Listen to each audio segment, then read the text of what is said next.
इंकलाब। और वो नारा जिससे ये पिछले 10 साल से खौफ खाते हैं कि अगर देश के दिल में ये नारा बैठ गया है, हाँ, भ्रष्टाचार का एक ही काल, भ्रष्टाचार का एक ही काल। ये ईडी और सीबीआई का ताना बाना इसलिए नहीं बुना गया कि कोई बेईमानी हो गई है। ये ईडी और सीबीआई का ताना बाना इसलिए बुना गया है कि कश्मीर से कन्याकुमारी तक किसी चाय के ढाबे पे भी रुके हुए 10 लोगों से बात करोगे कि केजरीवाल कौन है जानते हो, बोले यार वो दिल्ली में काम बड़ा शानदार कर रहा है, और काम तो कर ही रहा है, ईमानदारी से कर रहा है। केजरीवाल जी का नाम आज ईमानदारी का प्रतीक बन गया पूरे देश में। और भारतीय जनता पार्टी इतनी अपने आप को कहते हैं दुनिया की सबसे बड़ी पार्टी होने के बावजूद एक राज्य में एक उदाहरण नहीं पेश कर पाई कि उस राज्य में काम ईमानदारी से हो रहा है और काम हो रहा है। उस छवि को बिगाड़ने के लिए ये सारा षड्यंत्र, सारे कुचक्र रचे जा रहे हैं, उस अरविंद केजरीवाल जी की ईमानदारी की छवि को बिगाड़ने के लिए। लेकिन जनता जानती है, जनता के दिल के दरवाजे खुले हुए हैं। आप जेल के दरवाजे बंद कर सकते हो, लेकिन जनता के दिल के दरवाजे बंद नहीं कर सकते। जनता के दिलों में आज भी वही नारा गूंज रहा है पिछले 10 साल से। बताइए क्या? भ्रष्टाचार का एक ही काल, भ्रष्टाचार का एक ही काल। और जिनका जिक्र अभी संजय भाई ने किया कि इधर उधर जितने भ्रष्टाचारी थे सबको इकट्ठा करके भारतीय जनता पार्टी बना ली और भारतीय जनता पार्टी बड़ी पार्टी कर ली, उनको भी कहना चाहता हूं कि आपका काल अभी जेल में है, लेकिन ज्यादा दिन तक जेल में नहीं रख पाओगे, आपका काल बाहर आएगा। 17 महीने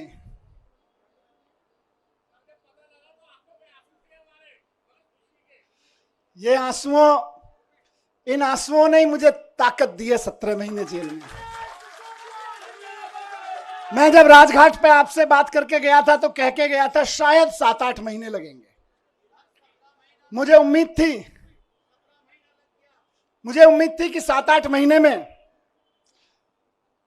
न्याय मिल जाएगा, लेकिन कोई बात नहीं, 17 महीने लग गए। 17 महीने लग गए, लेकिन जीत सच्चाई की हुई है, जीत ईमानदारी की हुई है। इसीलिए कहते हैं कि भगवान के घर पे देर है लेकिन अंधेर नहीं है। भगवान के घर पे देर हो सकती है लेकिन अंधेर नहीं हो सकती है। इनकी तो बड़ी कोशिशें करी इन्होंने, संजय भाई के ऊपर, मेरे ऊपर, अरविंद जी के ऊपर, पार्टी के और नेताओं के ऊपर। देश के सख्त से सख्त कानूनों की सख्त से सख्त धाराएं लगा के इनको बंद कर दो झूठे सच्चे केस में, और ऐसी ऐसी धाराएं लगा दो जो दुनिया भर में आतंकवादियों के ऊपर लगाई जाती हैं। ऐसी ऐसी कानूनों की धाराएं लगा दो जो दुनिया में ड्रग माफिया के ऊपर लगाई जाती हैं। ऐसी ऐसी धाराएं लगा के इन्होंने सोचा इनको जेल में बंद कर दो, तो जैसे आतंकवादी को जेल में डाल देते हैं तो सड़ता रहता है, जैसे ड्रग माफिया को जेल में डालते हैं तो दुनिया में सड़ता रहता है। इन्हें लगा अरविंद केजरीवाल, मनीष सिसोदिया और संजय सिंह को भी जेल में डालेंगे तो सड़ जाएंगे। लेकिन आपके आंसुओं की कीमत है ये, आपके आंसुओं की ताकत है ये कि जेल के ताले भी पिघल जाते हैं।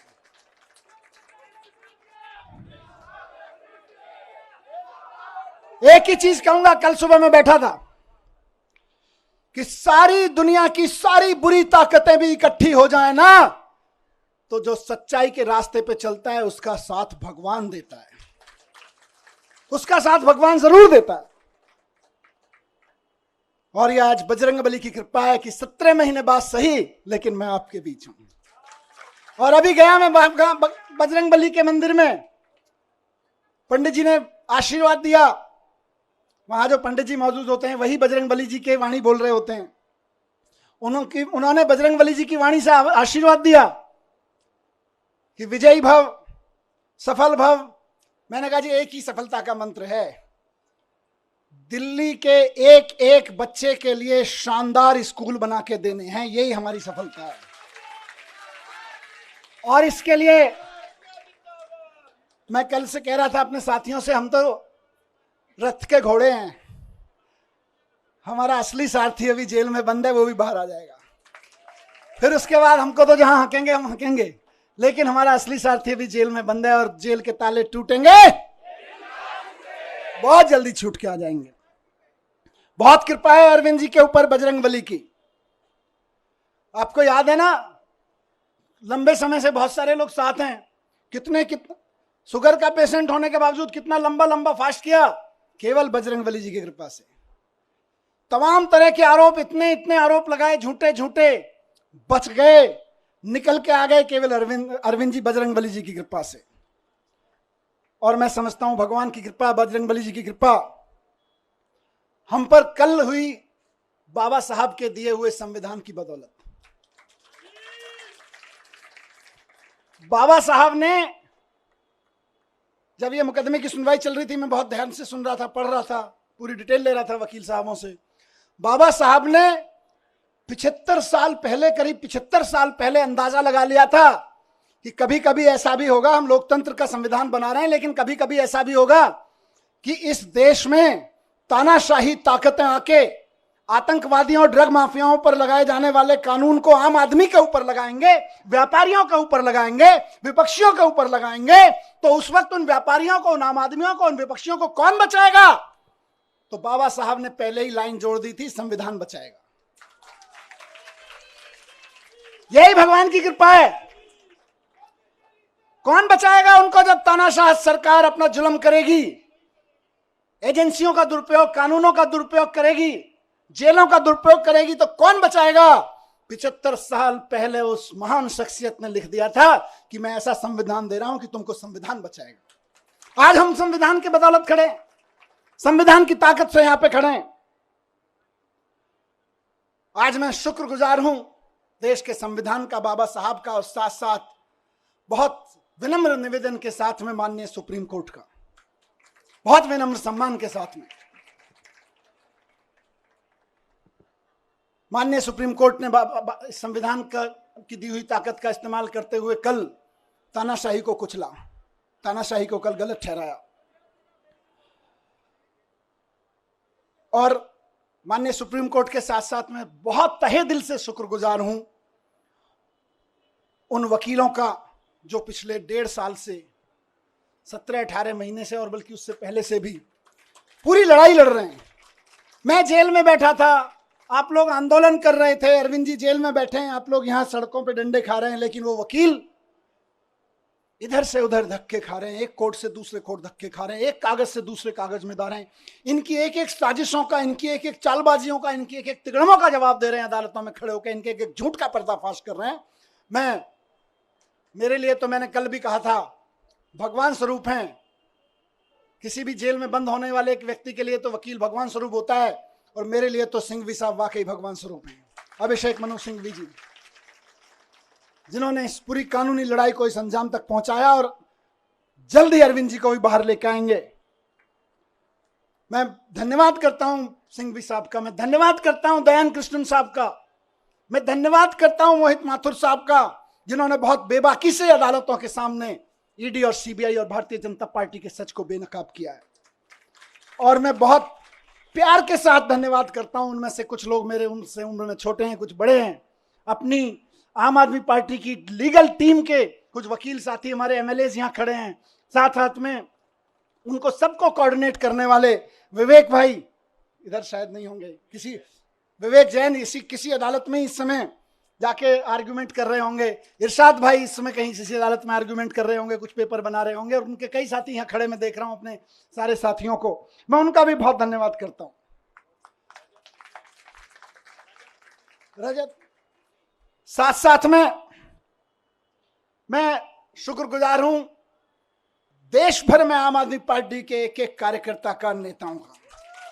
मैं तो 17 महीने जेल में था, जेल की छोटी सी एक कोठरी थी, इसकी 1/4 सी, इस पूरे स्टेज की 1/4 कोठरी में कोई नहीं। जब मैं गया था तो मैंने, वहाँ के सिपाही वगैरह कहते थे सर बड़े ऊपर से ऐसी हिदायतें वैसी हिदायतें हैं। मैंने कहा आप चिंता मत करो, मैं तो जंतर मंतर पे एक अखबार के साइज पे सो गया था, मुझे कोई दिक्कत नहीं है। मैं तो वहाँ से निकला हूँ जहाँ अरविंद केजरीवाल जी और मैं और संजय भाई बनारस रेलवे स्टेशन के, और जहां देश भर में रेलवे स्टेशन में रात को 2 बजे ट्रेन आती थी, तो इतने भी पैसे नहीं थे कि रात को किसी लॉज में रुक जाएं, तो जाके 9 बजे खाना खा के स्टेशन पे ही सो जाते थे अखबार बिछा के। हम तो वहां से भी निकल के आए, हमें तो कोई दिक्कत नहीं है। तो लेकिन हम तो वहां सो रहे थे, लेकिन डंडे कौन खा रहा था?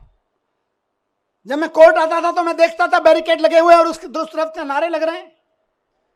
अखबारों में देखता था, टीवी में देखता था, आप में से बहुत सारे चेहरे यहां खड़े हैं, मैं देखता था ये मेरी बहन को लाठी लगी, ये मेरी बहन को एक पुलिस वाले ने धक्का दिया, ये मेरे एक भाई को पकड़ के खींचा। दर्द होता था और वहीं से ईश्वर से दुआ करता था, इनको सबको सलामत रखना, इनकी मदद करना, इनको ताकत देना। सलाम करता था आपकी ताकत को मैं वहां से। एक एक कार्यकर्ता को सलाम करता हूं मैं, और सिर्फ डंडे खाने के लिए नहीं, क्योंकि भारतीय जनता पार्टी की जो एक्सपर्टीज अभी संजय भाई ने बताई, उनमें एक शामिल है कि दूसरी पार्टी के कार्यकर्ताओं को और नेताओं को तोड़ने के, दबा के, धमका के, सामदान दंड भेद करके, जेल में भेजने की धमकी देके, जेल में भेज के, उनके हमले करवा के, उनको धमकी करवा के एकमात्र एक्सपर्टीज किसी पार्टी ने पाई है तो वो भारतीय जनता पार्टी है। लेकिन उसके बावजूद आप टिके रहे, एक एक आदमी टिका रहा, एक एक आदमी झुका नहीं, टूटा नहीं। एक एमएलए किसे सारे खड़े हैं, मैं जानता हूं किस किस के ऊपर क्या क्या दबाव नहीं था और क्या क्या नहीं होगा और क्या क्या धमकियां नहीं आ रही थी, लेकिन उसके बावजूद बेबाकी से खड़े रहे, सीना तान के खड़े रहे। उस सीने, तने हुए सीने को मैं सलाम करता हूं आप लोगों को, आप डटे रहे। और आज देखिए मजे की बात, अब तो दुश्मन भी इस बात को मानने लगा है कि यार इन आम आदमी पार्टी वालों में कुछ तो मिट्टी है, जो 17 महीने 6 महीने जेल में रह जाते हैं इनके नेता, उसके बावजूद ना झुकते हैं ना टूटते हैं। किसी मिट्टी के तो बने हैं, ये उस मिट्टी के बने हैं। मैं बताता हूं, ये उस मिट्टी के बने हैं भारतीय जनता पार्टी वालों, जिस मिट्टी पर भगत सिंह का पसीना की बूंदें गिरी हुई हैं, जिस मिट्टी पे गांधी ने गोली खाई थी, जिस मिट्टी पे भगत सिंह के पसीने की बूंदें गिरी हुई हैं, जिस मिट्टी पे खड़े होकर बाबा साहब ने तुम्हारी जैसी लोगों की ताकतों के, उस वक्त की ताकतों के जुल्म झेले थे, उस मिट्टी से ये बने हुए हैं। इनको तुम्हारी तोता मैना क्या तोड़ पाएंगे, ये तुम्हारे सीबीआई और ईडी क्या तोड़ पाएंगे, इनको नहीं टूटे लोग। और मैं जेल में बैठा बैठा दुआएं करता रहा और सलाम करता रहा अपने एक एक साथी को कि यह है अरविंद केजरीवाल की मुट्ठी, यह है अरविंद केजरीवाल की फैमिली, यह है अरविंद केजरीवाल का कुनबा, जिसकी एक उंगली को भी हिम्मत से हिला नहीं पा रहे हो तुम लोग। वाह, फक्र था मुझे सब पे। आपने कहा ना कि आप आंसू बहाते थे बाहर, मैं कहता हूं मैं फक्र से सीना चौड़ा करके उस जेल की कोठरी में बैठा होता था अपने एक एक भाई पे के ऊपर, एक एक बहन के ऊपर। यह मेरी ताकत थी। जेल के अंधेरे, मैं कहूंगा कि जेल के अंधेरे में यह ताकत तो होती है कि वो तोड़ तो सकती है, लेकिन जिसके बाहर इतना प्यार, इतनी ताकत, इतना सम्मान। मैं कल से उतरा हूं, मुझे किसी ने बोला मनीष जी 17 महीने बाद आ रहे हो, 2 दिन के लिए रेस्ट पे चले जाना। मैंने कहा यार, जेल के बाहर कदम रखने के बाद पहला हाथ जिस कार्यकर्ता ने पकड़ा था और रात को घर तक जो दूर खड़ा था केवल देख के गया है, वो उम्मीद लगा रहा है कि मेरा मनीष सिसोदिया, मेरा भाई बाहर आ गया है। और मैं कहूं नहीं, मैं तो छुट्टी जा रहा हूं यार, नहीं, खून पसीना बहाने के लिए बाहर आया हूं, छुट्टियां मनाने के लिए नहीं। एक एक दिन जो संजय भाई ने नारा दिया है कि इनकी जमानत जब्त कराएंगे, आज से और अभी से लग रहे हैं। और बीजेपी वालों ढूंढते रह जाओगे कहां गई वोटें, कहां गई वोटें। आज से लगना है सबको। जो सुन रहे हैं सोशल मीडिया और मीडिया के माध्यम से, एक एक कार्यकर्ता साथी को कहना चाहता हूं, दिल्ली के एक एक नागरिक को, हरियाणा के एक एक नागरिक को, देश के एक एक नागरिक को कहना चाहता हूं कि इस तानाशाही के खिलाफ तो एक एक आदमी को वोट करना पड़ेगा। सवाल हमारा नहीं है। तानाशाही के खिलाफ ये जो लड़ाई है सिर्फ आम आदमी पार्टी के कार्यकर्ताओं की नहीं है, सिर्फ विपक्ष के पार्टी कार्यकर्ताओं की नहीं है, ये देश के एक एक आम आदमी की है। मैं जेल में था अभी, तो कई सारी खबरें, अखबार पढ़ता था, टीवी देखता था, न्यूज में कई सारी खबरें विचलित करती थी। यह विचलित नहीं करता था कि जमानत हुई कि नहीं हुई, इससे कभी मेरे को विचलन नहीं हुआ। मेरे को विचलन किस चीज से होता था? मैं देखता था कि देश के कितने कितने बड़े बड़े व्यापारियों को इन्होंने, 500-600 बड़े बड़े व्यापारियों को इन्होंने झूठे केसेस, सच्चे केसेस, इधर उधर के केसेस में बना के बंद कर दिया गया है। उनका किसी पार्टी वार्टी से भी कोई लेना देना शायद ही होगा। लेकिन आप सोचो कि एक व्यापारी अगर कोई मेहनत से काम कर रहा है और उसके ऊपर क्योंकि उसने चंदा नहीं दिया या उसने आपकी किसी पार्टी के नेता से कोई पंगा ले लिया, आपने उसको उठा के जेल में डाल दिया, ईडी के केस लगा के, जो केस आतंकवादियों पर, ड्रग माफियाओं पर लगाए जाते हैं, वैसे वैसे खतरनाक केस लगा के एक व्यापारी अगर जेल में डाल दिया जाता है, उसके पीछे हजारों परिवारों को रोजगार मिल रहा होता है, वो भूखे मरने लगते हैं, उनकी बद्दुआ लगेगी। इनको ये तानाशाही नहीं है तो क्या है? बात सिर्फ विपक्षी पार्टियों के नेताओं की नहीं है, बात आम आदमी पार्टी के नेताओं की नहीं है। बड़े बड़े व्यापारियों को उठा उठा के जेल में डाले दे रहे हैं। और एक किसी कंपनी का चेयरमैन जेल में चला जाता है, किसी का मालिक जेल में चला जाता है, हजारों हजार लड़के लड़कियां जो वहां नौकरी कर रहे होते हैं, उनके घर में टेंशन हो जाती है, क्या करेंगे, कल को कहां से खाएंगे? आपको समझ में नहीं आता, ये नौकरियां खा रहे हो आप लोग अपने चंदे के धंधे पर। ये तानाशाही नहीं है तो और क्या है?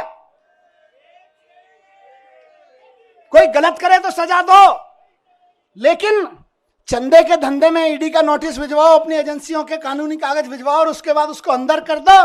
ये धंधा तो तानाशाही ही कहा जाएगा भाई। ये भ्रष्टाचार के खिलाफ लड़ाई नहीं है, ये तो तानाशाही है। मुझे बताओ कि 10 साल, अभी थोड़े दिन पहले बहन आतिशी लड़ रही थी उसके लिए, 10,000 शिक्षकों को इन्होंने दिल्ली सरकार के स्कूलों के एक रात में, रात को 2 बजे ऑर्डर पास कराया, ट्रांसफर कर दिया एक रात में। अब किसी का बच्चा आज पढ़ता है स्कूल में 11वीं क्लास में, वो तैयारी करा रहे हैं गुरुजी, टीचर पूरी मेहनत से कि यार इसमें तो आईआईटी में जाने का पोटेंशियल है। कल को टीचर का ऑर्डर मिल रहा है, नहीं नहीं हमने तो 10,000 टीचर्स को इधर से उधर कर दिया है क्योंकि हमें तो ट्रांसफर पोस्टिंग का शौक था, अब तुम भाड़ में जाओ। ये तानाशाही नहीं है तो और क्या है? बात 10,000 टीचर्स की नहीं है, उन लाखों बच्चों की है जिनको वो टीचर्स पढ़ा रहे थे। तुम अपनी अफसरी में, तुम अपनी तानाशाही में 10,000 टीचर्स को एक रात में इधर से उधर उठा के फेंक देते हो। ये तानाशाही नहीं है तो और क्या है? यही तानाशाही है जिसके खिलाफ हमको आवाज उठानी चाहिए। आज दिल्ली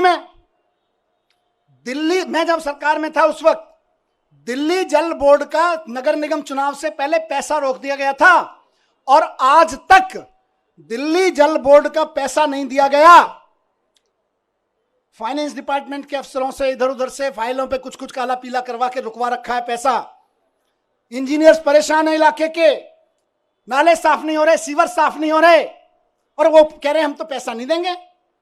1.5 साल से जल बोर्ड का पैसा नहीं दिया गया, जबकि पैसा बजट में पास किया विधानसभा ने। ये तानाशाही नहीं है तो और क्या है बताइए? तानाशाही सिर्फ आम आदमी पार्टी के नेताओं को गिरफ्तार करने की नहीं है। तानाशाही आपके घर के सामने जो सीवर बह रहा है, उसमें जो अभी ओवरफ्लो हो रहा है, वो भी इसी तानाशाही की वजह से हो रहा है। जो नाली नहीं खुल पा रही है, उसको 1.5 साल से पैसा नहीं मिला ठेकेदार को, वो इंजीनियर रो रहा है बेचारा कि मैं कहां से पेमेंट करूं ठेकेदार को। यह भी इसी तानाशाही की वजह से हो रहा है। आपकी गलियों की नालियां सड़ी हुई हैं इस तानाशाही की वजह से। मैं ही जेल में नहीं हूं, केजरीवाल जी जेल में नहीं है, आप भी नरक में रहने को मजबूर हैं इसी तानाशाही की वजह से, क्योंकि आपके घर के सामने का सीवर फ्लो हो रहा है, 1.5 साल से पेमेंट नहीं हुआ जल बोर्ड का। ये तानाशाही नहीं है तो और क्या है? आज पूरे देश में मैंने कहा विचलित करती थी मुझको इस खबरें। हर रोज कहीं ना कहीं सुप्रीम कोर्ट भी डांट लगा रहा है, उसके बावजूद जनता अपनी सरकार चुनती है, कहीं के राज्यपाल को, कहीं के उपराज्यपाल को कह के जनता की चुनी हुई सरकार के कानून कैंसिल करवा देते हैं। कई महीने तक कानून, कई साल तक कानून पड़े रहते हैं, उनकी पॉलिसी नहीं पास होने देते। ये तानाशाही नहीं है तो और क्या है? नुकसान किसको हो रहा है? नेताओं को तो खाली जेल ही हो रही होगी, असली नुकसान तो जनता का हो रहा है, जिसके लिए पॉलिसी बनाई गई थी, जिसके लिए कोई कानून बनाया गया था। यह तानाशाही है, इस तानाशाही के लिए लड़ना पड़ेगा दोस्तों।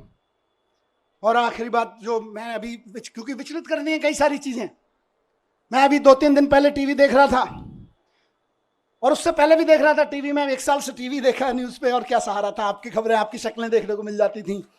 मैंने देखा कि देश के गांव से एक बहुत प्यारी सी हमारी बेटी निकल के खेलों में देश का परचम लहराती है सारी दुनिया में, और जब वो खड़े होके कहती है कि आपकी पार्टी के एक अफसर ने, आपके लगाए हुए एक फलाने नेता ने हमें छेड़ा है, तो आप उसको गिरफ्तार तक नहीं करते और हमारी उस बेटी के ऊपर तरह तरह के सोशल मीडिया ट्रोलिंग और ये सब कराते हो। ये तानाशाही नहीं है तो और क्या है, मुझे बताइए। और तुम्हारे उस ये बेशर्मी तानाशाही है कि उसको गिरफ्तार तक नहीं किया जाता। इस देश की बेटियां जंतर मंतर पे बैठी रही, खिलाड़ियां, हम और आप सब अपने बच्चों को खिलाड़ी बनाने का सपना देखते हैं। बेटियों को कहते हैं जा बेटी उछाल लगा छलांग और छा जा फलक पे, और उसको कोई बैठ के वहां पे इनका चमचा बैठ के उसको छेड़े तो हमें सहन होगा। लेकिन ये तानाशाही है कि उसको गिरफ्तार तक नहीं करते हो तुम। यही तानाशाही है दोस्तों। और उस तानाशाही का चरम स्वरूप हमने देखा कि अब उस बेटी के साथ क्या किया गया। मैं बहुत ज्यादा नहीं कहूंगा उस बारे में, लेकिन सबको पता है किसने किया और क्या किया। आज अगर उसके आंसू बहे हैं तो कुछ तो खेल किया गया है, कुछ तो खेल किया गया है। दोस्तों 17 महीने में जब मैं अंदर था तो अंदर रह के मैंने खूब चिंतन मनन किया। टाइम ही टाइम था, यहां तो आप लोग टाइम देते नहीं हो, वापस आ गया हूं फिर टाइम नहीं दोगे। खूब चिंतन मनन किया, अपने ऊपर भी किया, समाज के ऊपर, देश के ऊपर, व्यवस्था के ऊपर, सरकारों के ऊपर खूब अध्ययन किया। मेरे ख्याल से मैंने कम से कम हर 3-4 दिन में एक किताब खत्म कर देता था मैं। और कई लोगों ने भेजी, बाई पोस्ट किताबें भेजी आप में से कई लोगों ने, भाई साहब ये भी पढ़ो, ये भी पढ़ो, ये भी पढ़ो। तो वहां भी नहीं छोड़ते थे, बोले काम पे लगाए रखेंगे। तो करीब करीब मैं समझता हूँ 300 की किताबें मैंने पढ़ी वहां पे। हर 2-3 दिन में एक किताब खत्म हो जाती थी। पर सबसे पहले आपको ध्यान होगा मैं गीता लेके गया था। और गीता लेके गया था तो मेरे दिमाग में ना प्रश्न थे कि यार भगवान, मैं तो स्कूल ही तो बनवा रहा था, मेरे को जेल क्यों भेज दिया? मेरी बीवी की, मेरे बच्चे की क्या गलती थी कि मैं दिल्ली के बच्चों के लिए दिन रात सुबह से शाम एक करके स्कूल बनवा रहा था, उनके लिए अच्छे आईआईटी में चले जाएं, अच्छी नौकरियां लग जाएं। क्या मैंने भगवान से पूछा अंदर आंख बंद करके कि मेरी क्या गलती थी, मैं जेल में क्यों? तो भगवान ने कहा गीता पढ़, पता चल जाएगा। अंदर से आवाज आई और मैंने गीता पढ़ी और मुझे जवाब मिल गया। मेरे मन में जो भी सवाल आया, मैं ऐसा नहीं है कि यहां कोई उसकी बात कर रहा हूं। जब आदमी अंदर जेल में होता है, अकेला बैठता है, तालों में वो शीशों के पीछे बैठता है, तो तरह तरह के सवाल उठते हैं, अंदर बहुत झांकता है। बहुत सवाल उठते थे मन में, और बस भगवान की ऐसी कृपा है कि मेरे मन में जो सवाल उठा और अंदर से आवाज आती थी, इस सवाल का जवाब तुझे कहीं बाहर से नहीं मिलेगा, गीता में मिलेगा, पढ़ ले। खूब गीता पढ़ी और बाद में तो मैंने कम से कम 10 महान लोगों की व्याख्या कम से कम 10 पढ़ ली होंगी, अलग अलग लोगों की, विनोबा भावे जी की, गांधी जी की, श्री श्री जी की, आचार्य प्रशांत जी की, बहुत लोगों की व्याख्या की हुई गीता मैंने पढ़ डाली, देवदत्त पटनायक की। सब में से पढ़ पढ़ के मुझे बड़े सारे आंसर मिलते चले गए, मुझे अपने सवालों के आंसर मिलते चले गए। खूब गीता पढ़ी मैंने। उसके अलावा मैंने दुनिया भर की एजुकेशन की बुक्स पढ़ी, अमेरिका में, फ्रांस में, जापान में, इंडिया में भी कहाँ एजुकेशन पे क्या काम हुआ, खूब पढ़ा मैं। कम से कम 100-125 बुक्स तो मैंने एजुकेशन के बारे में पढ़ी, दुनिया की एजुकेशन सिस्टम के बारे में। और मैंने एक चीज जानी दोस्तों, और मेरा इरादा और फर्म होता गया, आप और हम तो पहले से ही उस पर यकीन करते हैं, मेरा यकीन वहां पक्का होता गया कि भारत को 2047 तक अगर विकसित राष्ट्र बनाना है तो एक एक बच्चे के लिए शानदार सरकारी स्कूल उपलब्ध कराए बिना कोई रास्ता नहीं है भारत को विकसित राष्ट्र बनाने का। 17 महीने में, उससे पहले के अपने काम, आप सबके काम और इस अध्ययन चिंतन मनन के बाद लेके लौटा हूं और कुछ दुनिया के बारे में सोच समझ के लौटा हूं कि अगर भारत को विकसित राष्ट्र बनाना है तो देश के एक एक बच्चे के लिए शानदार सरकारी स्कूल, और जहां प्राइवेट है उनकी प्राइवेट स्कूलों की फीस कंट्रोल में रखो। इसके अलावा विकसित राष्ट्र बनाने का कोई राजमार्ग नहीं है, कोई रास्ता नहीं है। और अगर कोई आदमी कहता है कि मैं शिक्षा की बात किए बिना भारत को विकसित राष्ट्र बनाने की बात कर लेता हूं, तो जुमलेबाजी होगा, वो केवल जुमले फेंक रहा होगा, विकसित राष्ट्र नहीं बनेगा। अगर कोई आदमी कहता है कि इस देश के हर आदमी के लिए अच्छे अस्पताल, अच्छे मोहल्ला क्लिनिक उपलब्ध कराए बिना, अच्छे सरकारी अस्पताल बनाए बिना हम विकसित राष्ट्र खड़ा कर लेंगे तो महाजुमलेबाज होगा, नेता तो नहीं हो सकता, वो कोई विजनरी लीडर तो नहीं हो सकता। अपनी तानाशाही, जुमलेबाजी की आड़ में तानाशाही का चुनाव जीतने की कोशिश कर रहा होगा, लेकिन नहीं बन सकता। बिना शिक्षा के, बिना स्वास्थ्य के विकसित राष्ट्र बन ही नहीं सकता। दुनिया का कोई राष्ट्र विकसित नहीं बना बिना शिक्षा, बिना स्वास्थ्य और बिना रोजगार पे काम किए हुए। विकसित राष्ट्र की बात हो रही। अब इनको दर्द क्या है? आम आदमी पार्टी ये कर दे रही है। हम नहीं कह रहे, लोग कह रहे हैं कि यार ये बच्चे पढ़ जाएंगे तो अपने आप 2047 का भारत विकसित हो जाएगा। आज ये जो माँ बाप हैं, जो कल आने वाले समय के माँ बाप हैं, ये अगर इनको सबको अच्छे अस्पताल मिल गए, आने वाले बच्चों के लिए अच्छे अस्पताल मिल गए तो अपने आप भारत विकसित हो जाएगा। ये आम आदमी पार्टी कर दे रही है। दिल्ली में कर दिया, पंजाब में कर दिया, इस भरोसे पे गुजरात में, गोवा में, सब जगह वोटें पड़ने लगी, तब इनको दिक्कत हो रही है।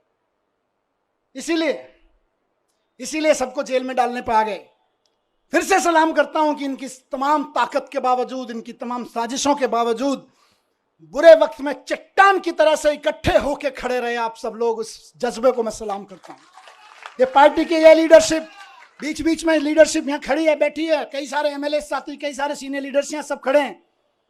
ये सब एक मुट्ठी की तरह से जिस तरह से खड़े रहे वो मिसाल है। आने वाले समय में जब आम आदमी पार्टी का आगे जाके राजनीतिक इतिहास लिखा जाएगा देश का, तब लोग कहेंगे कि सबसे बुरे दौर में पार्टी की सारी सीनियर लीडरशिप अपना खून पसीना एक करके सड़कों पे लड़ रही थी, एकजुट होकर लड़ रही थी। ये केजरीवाल जी का कुनबा एकजुट होकर लड़ रहा था। केजरीवाल जी का कुनबा बिखरा नहीं, केजरीवाल जी के साथ खड़ा रहा। इसी से इनको डर लगता है। और फिर कह रहा हूं कि भारतीय जनता पार्टी को अगर लगता है कि मनीष सिसोदिया को जेल भेजने के बाद वो दिल्ली की शिक्षा क्रांति को रोक के लगा देंगे, तो वो गलती कर रहे हैं, वो भूल कर रहे हैं इस बात की। दिल्ली के हर गरीब आदमी को, और ये इलेक्शन का ऐलान कर रहा हूं, दिल्ली के हर गरीब आदमी को बेहतरीन शिक्षा देके उसको समाज की मुख्य धारा में लाने का सपना पूरा करने के लिए हम अपनी जान भी दे देंगे। तुम जेल की क्या बात करते हो यार?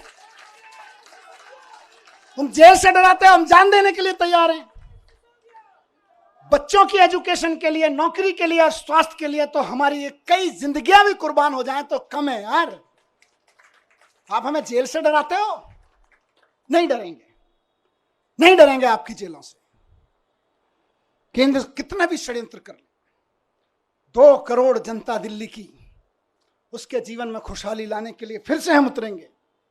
एक एक घर पे जाएंगे, एक एक घर को बताएंगे कि केजरीवाल जी इसलिए जेल में नहीं है कि उन्होंने कोई जुल्म किया है, वो इसलिए जेल में है कि आपके बच्चों को एजुकेशन देने का सच्चा काम उन्होंने करके दिखा दिया।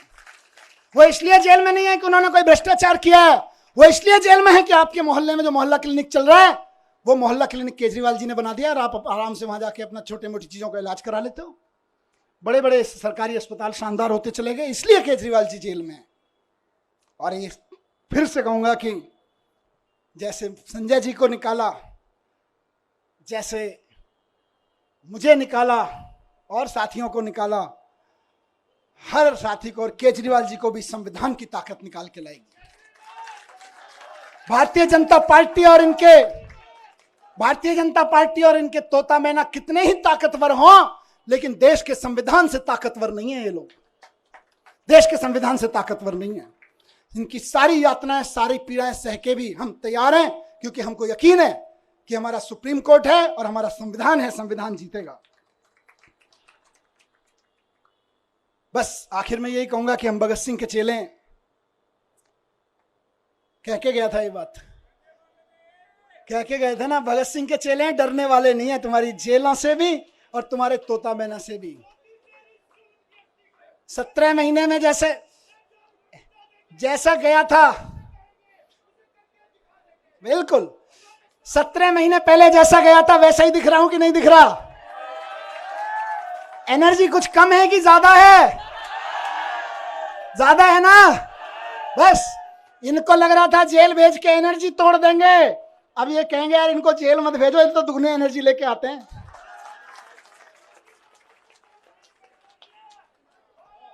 तो दोस्तों, आखिर में एक बात कहूंगा और वो इंपॉर्टेंट चीज है। देखिए, मैंने सारी बात इसलिए कही क्योंकि तानाशाही की लड़ाई है, और ये तानाशाही मेरे लिए नहीं, अरविंद केजरीवाल जी के लिए नहीं, आम आदमी पार्टी के कार्यकर्ता और नेताओं के लिए नहीं, विपक्ष के पार्टी कार्यकर्ता और नेताओं के लिए नहीं, देश के एक एक आदमी को बचाने के लिए है।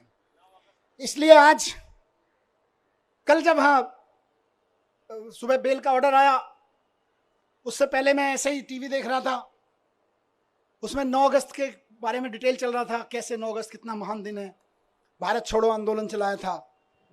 फिर 10:30 बजे ऑर्डर आ गया बेल का। मैं आंखें बंद की, मैंने भगवान से पूछा ये है क्या? 9 अगस्त भारत छोड़ो के दिन बेल दे रहे हो, चक्कर क्या है? अंदर से आवाज आई कि भारत छोड़ो के दिन इसलिए दे रहे हैं क्योंकि जेल से बाहर निकलो और तानाशाही भारत छोड़ो की आवाज लगाओ। तानाशाही भारत छोड़ो। इस तानाशाही का शिकार हर आम आदमी हो रहा है। तानाशाही भारत छोड़ो की आवाज उठानी पड़ेगी गली गली में, मोहल्ले मोहल्ले में। और हम ये नहीं कह रहे तानाशाहो भारत छोड़ो, हम तानाशाहों के खिलाफ नहीं, हम तानाशाहों को भारत नहीं छुड़वाएंगे। हमने कई देशों में ये मॉडल देख लिए। वो क्या करते हैं कई तानाशाह, वो बड़े बड़े आंकड़े दिखाएंगे, देखो हमारी इकोनॉमी इतने मिलियन ट्रिलियन फिलियन पहुंच गई, जीडीपी फीडीपी के आंकड़े इतने बढ़ गए। उसके बाद आंकड़े दिखाते दिखाते सारे विपक्ष के नेताओं को जेल में डाल देते हैं या उनको देश से बाहर भगा देते हैं, विपक्ष के कार्यकर्ताओं को जेल में ठेल देते हैं।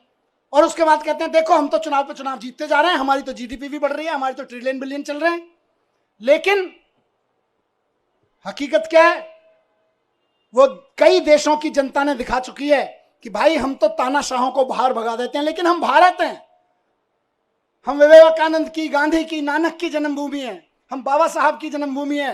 हमारे को जरूरत नहीं है किसी तानाशाह को बाहर भगाने की, हम तो तानाशाही को बाहर भगाएंगे।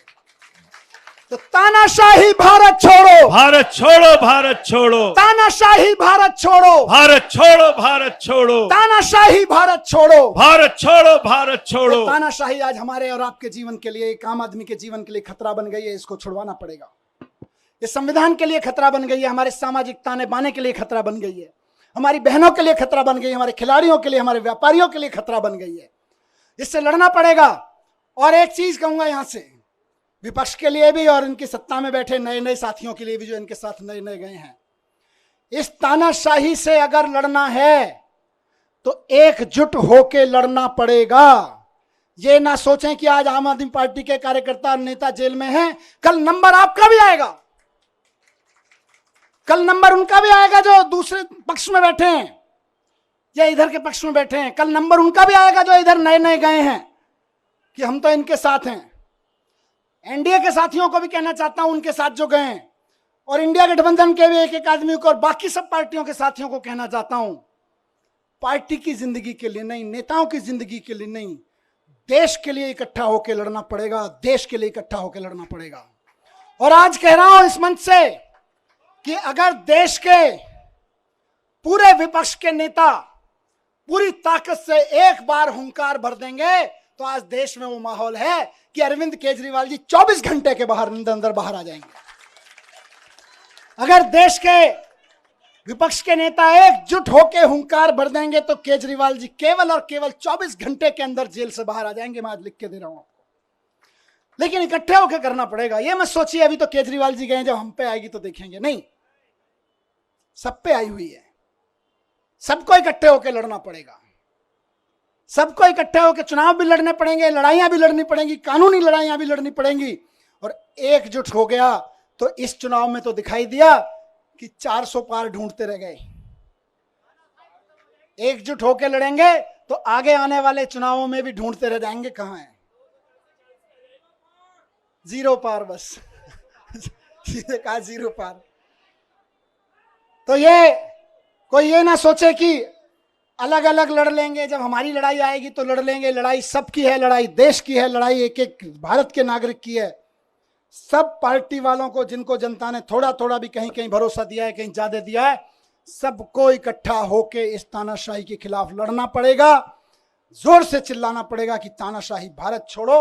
और जिस दिन तानाशाही भारत छोड़ो का नारा हर गले से निकल गया, केजरीवाल जी सबसे पहले जेल से बाहर आएंगे। हेमंत सोरेन जी आ गए ना, देखो कितनी दिन, मुझे निकाला, अभी अरविंद जी भी आएंगे, लेकिन सबको करना पड़ेगा। ऐसे नहीं कि सब।